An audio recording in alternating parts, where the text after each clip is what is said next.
오늘 본문은 혼인잔치, 천국잔치로 일컬어지는 비유의 말씀입니다. 어떤 임금이 아들을 위해서 혼인잔치를 베풀었습니다.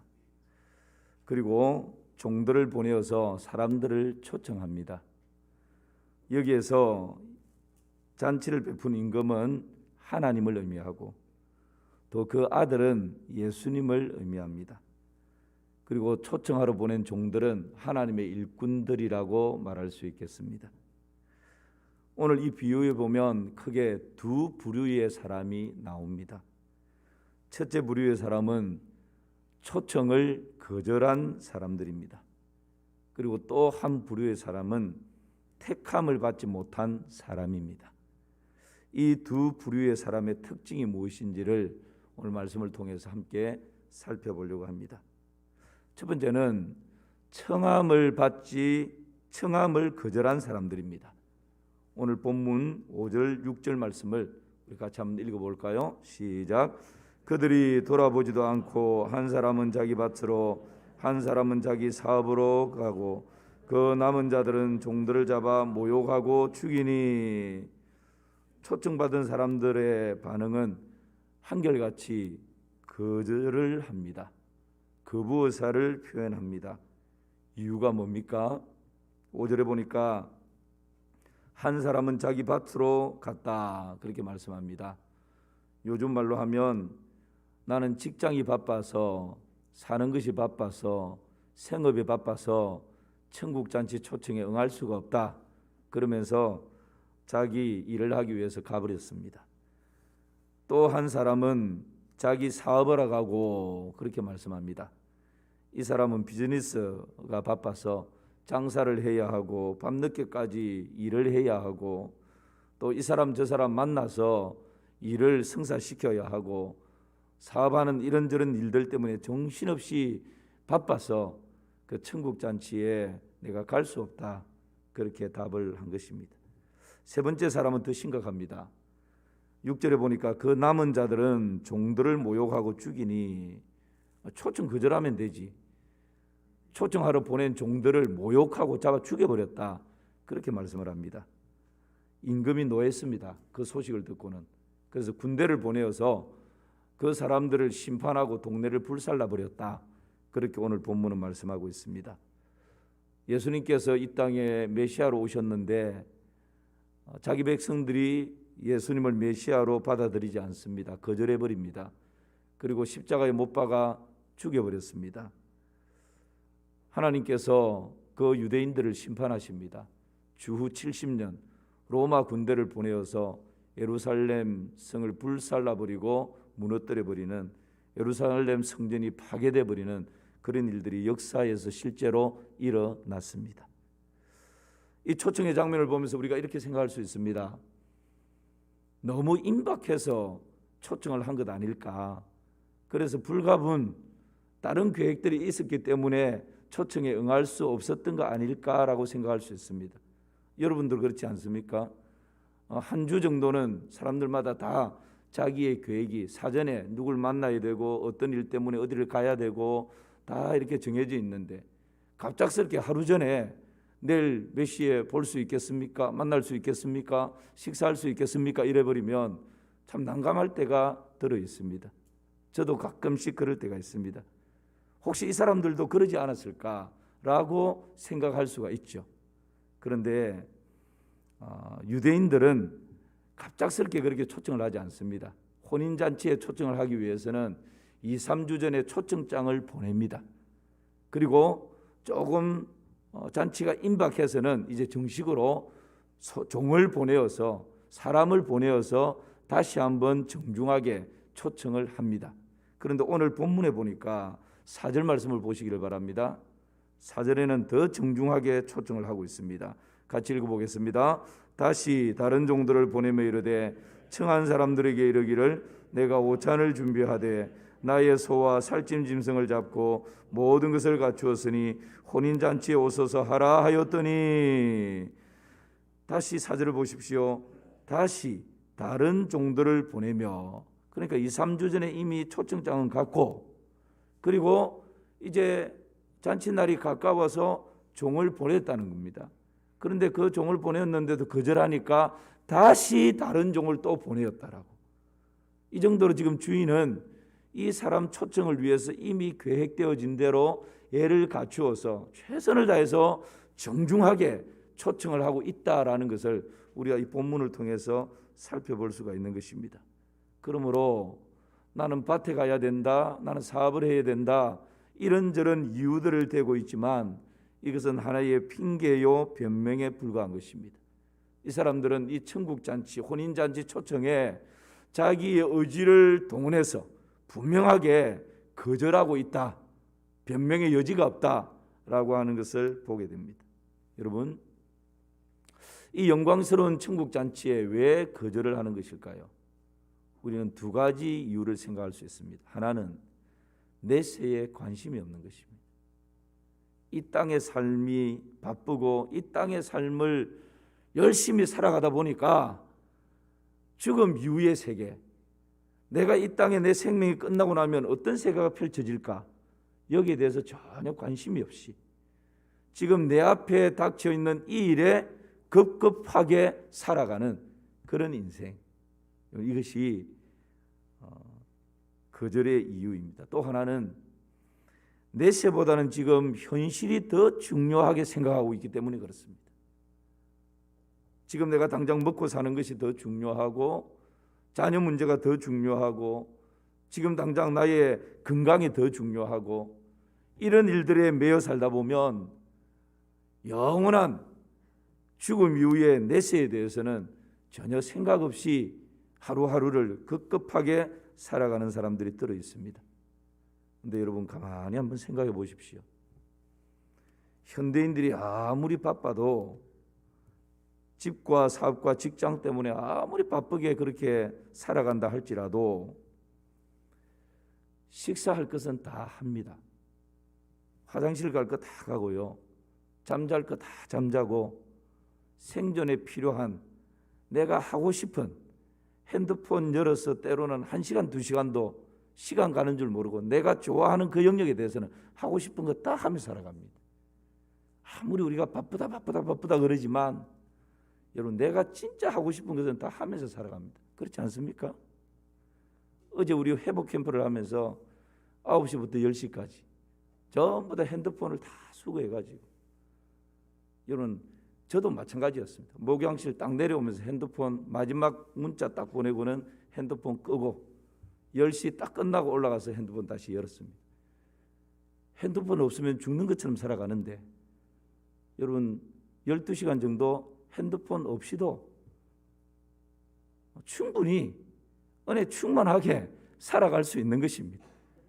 찬양대 맞습니까? 네, 찬양대는 별로 아멘이 없네. 핸드폰이 없이도 여러분, 우리가 즐겁게 행복하게 살아갈 수 있습니다. 우리가 아무리 바빠도 내가 하고 싶은 것은 다 하면서 살거든요. 그런데 여러분, 우리가 이 땅에서 이것 때문에 저것 때문에 많은 이유와 변명을 대지만 내세에 대한 분명한 보험이 없으면 불안한 인생으로 살아갈 수밖에 없습니다. 이 땅에서 이것저것 아마 여러분 가운데 보험 2-3개는 다 안전하게 들어있을 것입니다. 혹시 보험금 밀릴까 봐서 자동 이체 걸어놓고 다른 거는 안 나가도 보험금은 탁 나갈 수 있도록 아마 다 만들어 놓았을 것입니다. 그런데 정말 중요한 이 땅에 내 생애가 끝난 이후에 영원한 세계에 대한 그 보험에 대해서 얼마나 관심을 가지고 있고 그 보험에 대해서 얼마나 확신을 가지고 계십니까? 여러분, 우리가 이 땅의 삶에 너무 급급해서 내세에 대해서 잊어버리고 살아간다면 그것처럼 어리석은 인생이 없을 것입니다. 야고보서 4장에서는 이렇게 말씀합니다. 우리 같이 읽어볼까요? 들으라, 너희 중에 말하기를 오늘이나 내일이나 우리가 어떤 도시에 가서 거기서 1년을 머물며 장사하여 이익을 보리라 하는 자들아, 내일 일을 너희가 알지 못하는도다. 너희 생명이 무엇이냐? 너희는 잠깐 보이다가 없어지는 안개니라. 우리는 우리 인생에 대해서, 내일에 대해서, 미래에 대해서 이런 계획을 하고 저런 계획을 하고, 다른 도시에 가서 장사를 해서 이렇게 하면 이익이 몇 배가 남을 것이다, 그러면 우리 가정이 이렇게 될 것이다, 그런 여러 가지 계획들을 세우는데 내일 일을 너희가 알지 못하는도다. 너희 생명이 무엇이냐? 너희는 잠깐 보이다가 없어지는 뭐라고요? 안개니라. 내일은 우리가 내일의 주인이 아닙니다. 하나님께서 내일의 주인이십니다. 오늘 벗어두었던 옷을 내일 아침에 다시 입고 나갈 것이라고 100% 장담할 수 있는 사람 아무도 없습니다. 오늘 밤에 벗어두었던 그 신발을 내일 아침에 또다시 신고 나갈 것이라고 100% 확신할 수 있는 사람 아무도 없습니다. 왜일까요? 내일은 나의 것이 아닙니다. 내일은 하나님이 주인이십니다. 주인 되신 하나님께서 내일이라고 하는 하루를, 5월이라고 하는 한 달을, 2022년도라고 하는 1년을 우리에게 선물로 주실 때만이 내일이 나의 것이 되는 것입니다. 그래서 우리는 하루하루를 감사함으로, 기쁨으로, 즐거움으로 하나님 주신 시간을 허투루 쓰지 않고 성실하게, 부지런하게 그렇게 살아내는 것입니다.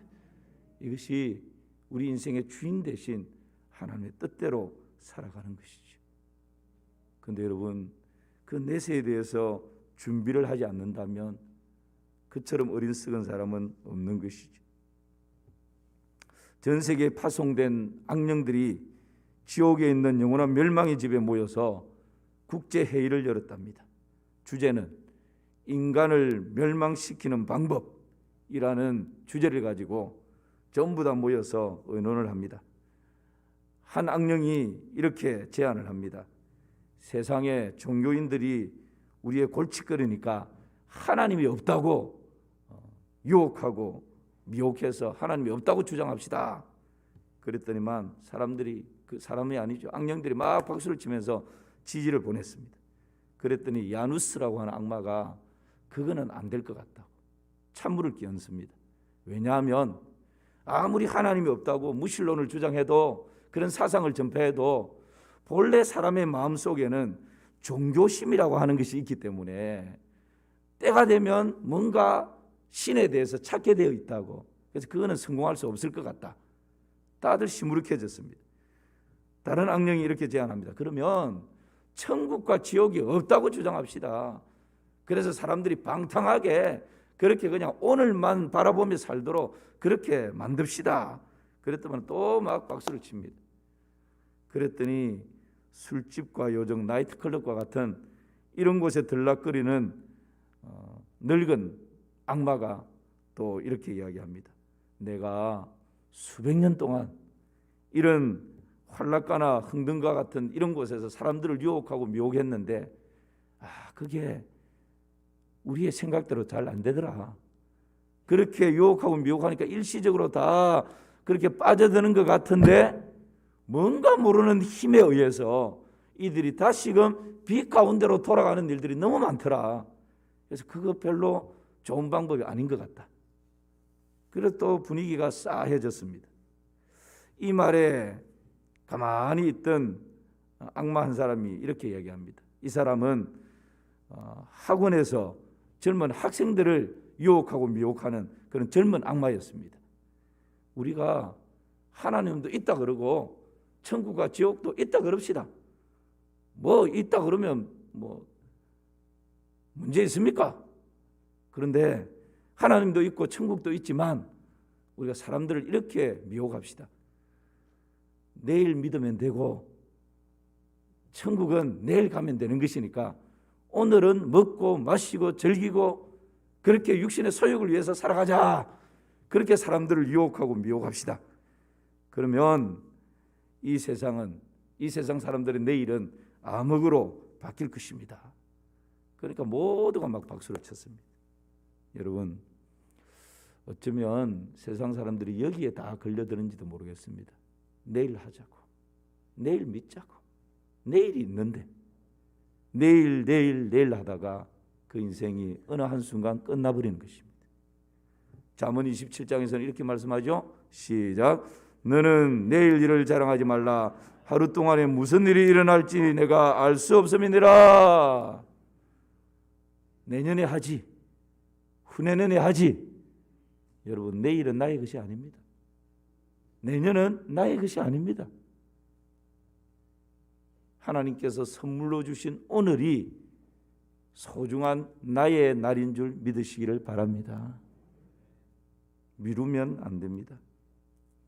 노아가 산 위에서 방주를 툭탁툭탁 짓고 있습니다. 세상 사람들이 손가락질합니다. 비난합니다. 조롱합니다. 저 미친 사람, 저 어리석은 사람.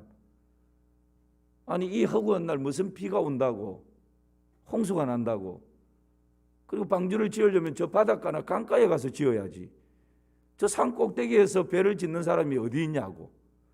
모두가 손가락질하고 조롱하고 비난하고 비판했습니다. 그러나 노아는 묵묵히 방주를 뚝딱뚝딱 짓고 있습니다. 드디어 방주가 완공되었습니다. 그 열려있는 문에 노아 가족들과 하나님이 보내시는 모든 짐승들이 방주 안으로 다 들어갑니다. 때가 되니까 방주의 문이 꽝 하고 닫혀버렸습니다. 하나님께서 닫으셨습니다. 그리고 하늘 문이 열리더니 하늘에서 비가 쏟아집니다. 땅에서 샘이 터져 나옵니다. 말씀하신 대로 홍수가 시작된 것입니다. 그때서 비로소 세상 사람들이, 조롱하고 손가락질하는 사람들이 살려달라고 부르짖습니다. 우리도 저 방주에 들어갈 수 있도록 방주의 문을 좀 열어달라고 그렇게 통곡하며 후회하며 부르짖으며 애원을 합니다. 그러나 하나님께서 닫으신 방주의 문은 또다시 열려지지 않는 것입니다. 하나님이 한번 닫으시면 열 자가 없습니다. 하나님께서 기회를 주셨을 때, 방주를 짓고 있을 그때에, 방주의 문이 열려 있을 그때에 짐승들조차 구원받겠다고 방주 안으로 들어오는 그때가 여러분 구원의 문이 활짝 열려 있는 때였습니다. 그 기회를 수없이 주고 수없이 주고 수없이 주었건만 드디어 방주의 문이 닫힌 이후에는 아무리 후회를 해도, 아무리 땅을 치며 통곡을 해도 구원의 문은 또다시 열려지지 않는 것입니다. 그날이 있습니다. 그러므로 사랑하는 성도 여러분, 지금이 구원받을 만한 때요, 지금이 은혜의 날인 줄을 믿습니다. 이런 날을 놓치지 마시기를 축복합니다. 하나님께서 마냥 구원의 문을 활짝 열어놓고 계신 것이 아니라는 겁니다. 때가 되면 천사들의 나팔 소리와 함께 우리 주님이 땅에 재림하실 때, 그때는 이미 때가 늦어버렸습니다. 그래도 지금은 교회 가자고 초청하고, 그래도 지금은 회복 캠프도 하고 이런 프로그램도 하고 그러면서 은혜 받는 자리가 열려 있고, 그래도 지금은 선교사님들이 자신을 희생해서라도 나라와 족속과 민족과 방언과 열방 가운데 나가서 언어가 통하지 않는 그 사람에게 생명의 복음을 전하려고 애쓰고 수고하는 것이 있지만, 우리 주님 다시 재림하시는 그때는 모든 것이 다 끝나버리는 것입니다. 이제 더 이상 방주의 문, 구원의 문은 열려지지 않는 것입니다. 여러분, 그때가 언제일지 우리는 알 수 없지만 분명히 그때가 있습니다. 노아 방주 지을 때 사람들은, 방주 밖에 있는 사람들은 그 때를 생각지도 못했습니다. 여전히 먹고 마시고 즐기면서 시집가고 장가가고, 나는 밭일에 바쁘고, 나는 농사에 바쁘고, 나는 사업에 바쁘고, 여러 가지 자기 일들에 분주하게 살아갔습니다. 그런데 때가 되면 그날이 오는 것입니다. 사랑하는 성도 여러분, 우리 주님께서는 지금도 양팔을 벌리고 우리를 초청하십니다. 수고하고 무거운 짐진 자들아 다 내게로 오라. 내가 너희를 쉬게 하리라. 나는 마음이 온유하고 겸손하니 나의 멍에를 메고 내게 와서 배우라. 그리하면 너희 마음에 힘을 얻으리니 내 멍에는 쉽고 내 짐은 가벼움이라 하시니라. 이 예수님의 초청에 주님께 나와 주님을 만나는 자마다 인생의 방황이 끝납니다. 주님을 만나는 자마다 인생의 목마름이 해결됩니다. 주님을 만나는 자마다 가난과 저주와 질병이 떠나가는 것입니다. 주님을 만나는 자마다 죄악의 결박으로부터 풀어놓아 자유케 되는 것입니다. 주님의 초청에 나와 주님을 만나는 자마다 영생을 얻고 천국 백성이 되는 것입니다. 여러분, 이 은혜가 지금은 활짝 열려 있습니다. 누구든지 이 초청에 나와 반응하면 놀라운 주의 은혜를 덧입고 살아갑니다. 기회가 주어졌을 때, 구원의 문이 활짝 열려졌을 때, 은혜의 때인 이날에 이 구원의 초청에 여러분 기쁨으로 나아가 주님을 만나시는 복된 은혜가 있기를 주님의 이름으로 축원합니다. 두 번째 부류의 사람은요, 택함을 받지 못한 사람입니다. 초청을 거절한 사람이 있는가 하면 택함을 받지 못한 사람이 있었습니다. 초청된 사람이 거절하자 이 임금은 어떻게 합니까? 8절에서 10절인데요. 제가 읽겠습니다. 이에 종들에게 이르되 혼인잔치는 준비되었으나 청한 사람들은 합당하지 아니하니 내글이 길에 가서 사람을 만나는 대로 혼인잔치에 청하여 오라 한데 종들이 길에 나가 악한 자나 선한 자나 만나는 대로 모두 데려오니 혼인잔치에 손님들이 가득한지라. 선민 이스라엘이 메시아이신 예수님을 거부해버렸습니다. 초청에 응하지 않았습니다. 그랬을 때 하나님께서는 이방에 복음이 전해지게 했습니다. 오늘 이 비유에 보니까 종들을 내그리 길가로 나가서 누구든지 초청하라고, 그렇게 이 초청이 이방인들에게까지 활짝 열려 있습니다. 여러분, 선민 이스라엘이 메시아이신 예수님의 초청을 거절해버렸을 때 이 초청장은, 이 복음은 유럽으로, 아프리카로, 저 남미로, 전 세계로 우리가 살아가고 있는 이 아시아에까지 복음이 왕성하게 전해졌습니다. 그 복음을 듣고 여러분, 이 어두웠던 조선 땅에도 복음으로 말미암아 저와 여러분이 이렇게 하나님의 자녀가 되어서 오늘 이 자리에서 영광스러운 예배를 드리고 있는 것입니다.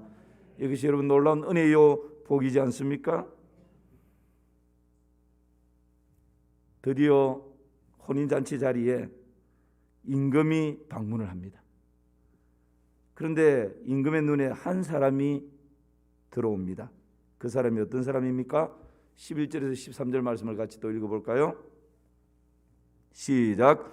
임금이 손님들을 보러 들어올새 거기서 예복을 입지 않은 한 사람을 보고 이르되 친구여 어찌하여 예복을 입지 않고 여기 들어왔느냐 하니 그가 아무 말도 못하거늘 임금이 사환들에게 말하되 그 손발을 묶어 바깥 어두운 데에 내던지라 거기서 슬피 울며 이를 가게 되리라 하니라. 임금이 지금 이 잔치 자리에 왔는데 한 사람이 눈에 띕니다. 어떤 사람이죠? 예복을 입지 않은 사람이 있었다 말씀합니다. 여러분, 이때 당시 중동을 중심으로 나라들에서 열리는 이 군중 파티에는 반드시 예복을 입어야 된다라는 규정이 있었다고 합니다. 그래서 예복을 이 초청된 사람에게 빌려주든지, 페르시아 같은 데에서는 아예 초청된 사람에게 예복을 한 벌씩 선물로 주었다고 합니다. 그래서 그 격에 맞는 예복을 다 입고 파티에 들어가는 것이 요즘도 사실은 마찬가지지 않습니까? 결혼식장 가면서 결혼식장에 맞는 예복이 있는 것입니다. 장례식장을 갈 때는 거기에 맞는 또 옷이 있는 것입니다. 그것이 예의입니다. 그런데 지금 이 한 사람을 보니까 지금 이 아들의 혼인잔치에 왔는데 예복을 입지 않았다라고 그렇게 말씀하고 있습니다. 여러분, 이 예복이 어떤 예복입니까? 천국 잔치에 들어가는 예복은 예수 그리스도의 의의 옷입니다. 예수님의 보혈의 옷입니다. 죄인은 결코 하나님을 만날 수가 없습니다. 예수님의 보혈로 깨끗해져야만이 하나님을 만날 수가 있는 것입니다. 예수님의 의의 옷을 입어야 천국 잔치에 들어갈 수가 있습니다. 사랑하는 성도 여러분, 예수님의 보혈로 말미암는 그리스도의 의의 옷을 다 입고 계십니까? 그리스도의 의의 옷을 다 입고 계십니까? 그 옷이 없이는 청함은 받을 수는 있지만 택함을 입지 못할 수가 있습니다. 여러분, 이것은 중요한 이야기입니다. 오늘 본문의 마지막에서 말씀하시는 것이 무엇인지 아십니까? 청함을 받은 자는한테 택함을 입은 자는 적다는 말씀입니다. 여러분, 우리가 그리스도의 의의 옷을 입지 않으면 청함을 받은 줄 알고 나와 있지만 택함을 입지 못할 수가 있다는 말씀입니다. 우리가 정신을 바짝 차리고 나는 청함 받은 것으로 지금 만족하고 있지는 않은지, 정말 내가 예수 그리스도만이 유일한 구원자시고 예수 그리스도의 보혈에 그 옷으로 씻음 받고 그리스도의 의로 더딥혀진 그 예복을 입고 있는지 다시 한번 여러분 우리의 신앙의 기본과 기초를 점검해 보아야 됩니다. 그렇지 않으면 다 같이 지금 잔치 자리에 앉아 있는데 임금이 와서는 예복을 입지 않은 사람이 눈에 탁 들어오는 것입니다. 그 자를 바깥 어두운 데 내쫓아버려라. 울며 이를 갈게 될 것이다. 어쩌면 우리에게 지금 무서운 심판의 메시지를 주고 있는 것입니다.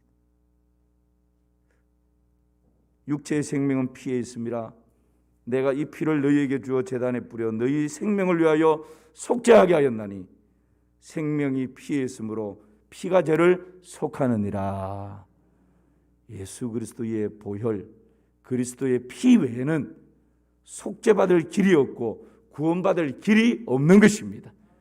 그래서 우리는 그리스도의 의의 옷을 입어야 누구든지 천국 잔치에 들어갈 수가 있는 것입니다. 바라기는 예수님의 보혈로 제 씻음 받고 그리스도의 의의 옷을 입어 천국 잔치 백성으로 당당하게 살아가기를 주님의 이름으로 축원합니다. 예복을 입지 않은 이 사람은요, 그리스도의 의의 옷을 입지 않았을 뿐만 아니라 자기 생각대로 행하였습니다. 여러분, 잔치에 참석하는 목적이 뭡니까? 오늘 2절 말씀 보실까요? 시작. 천국은 마치 자기 아들을 위하여 혼인잔치를 베푼 어떤 임금과 같으니, 잔치의 목적은 초청받은 사람들이 아니에요. 잔치의 목적은 임금이 자기 아들을 위하여 혼인잔치를 베풀었다. 아들이 잔치의 주인공입니다.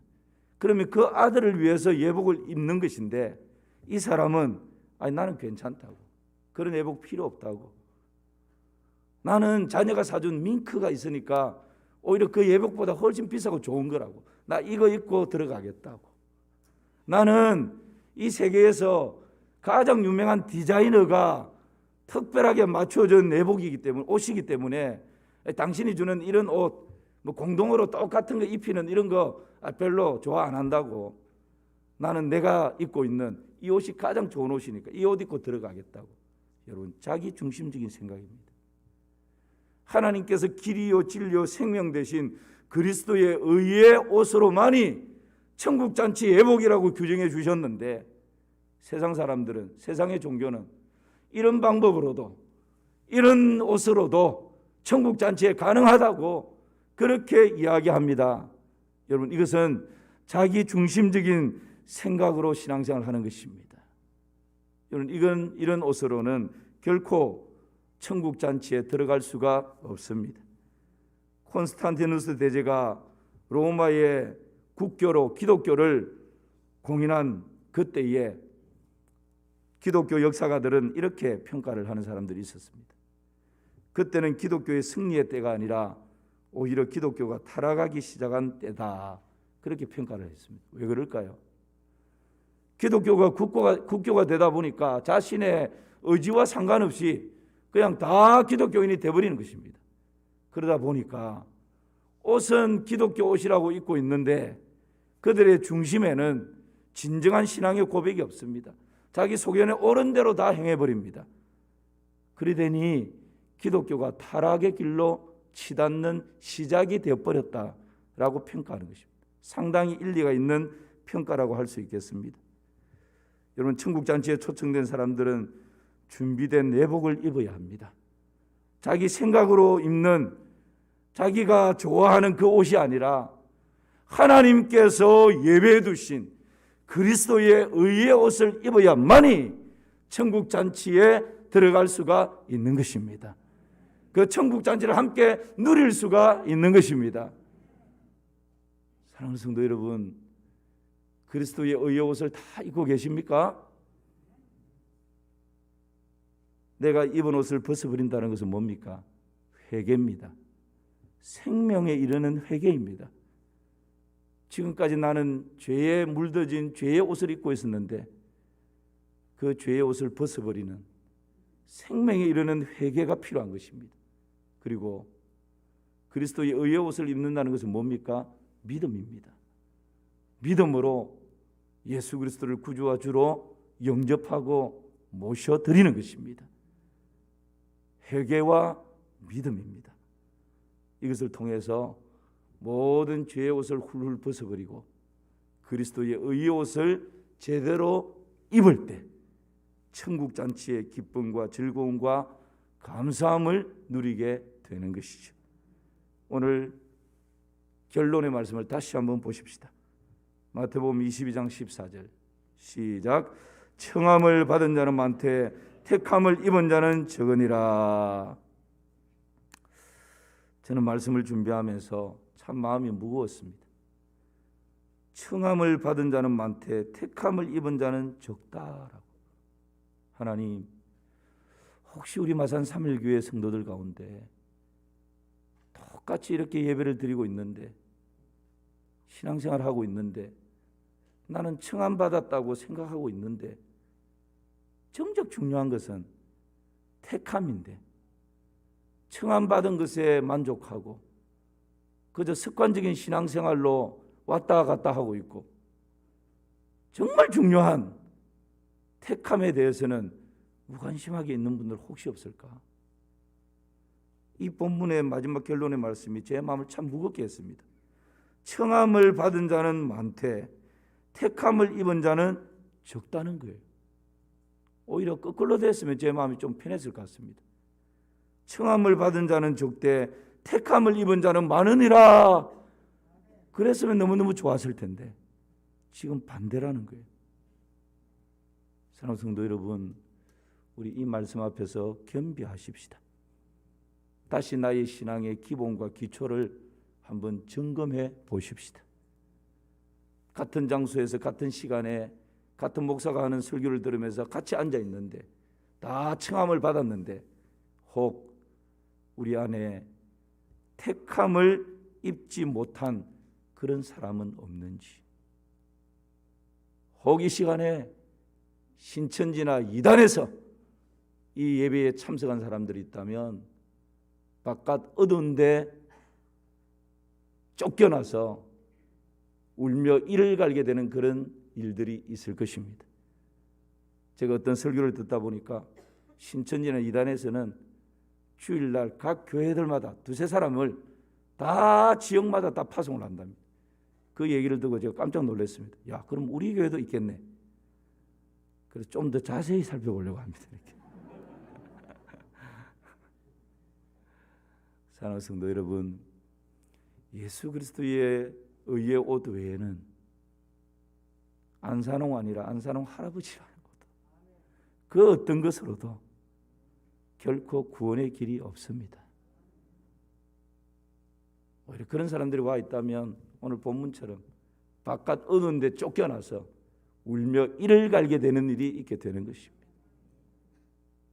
오직 예수님의 보혈의 옷, 그리스도의 의의 옷을 잘 단장해 입고 천국 잔치 백성답게 거룩하게 기쁘고 즐겁고 감사하고 창함이 넘치는 그런 복된 삶 살아가시기를 주님의 이름으로 축원합니다.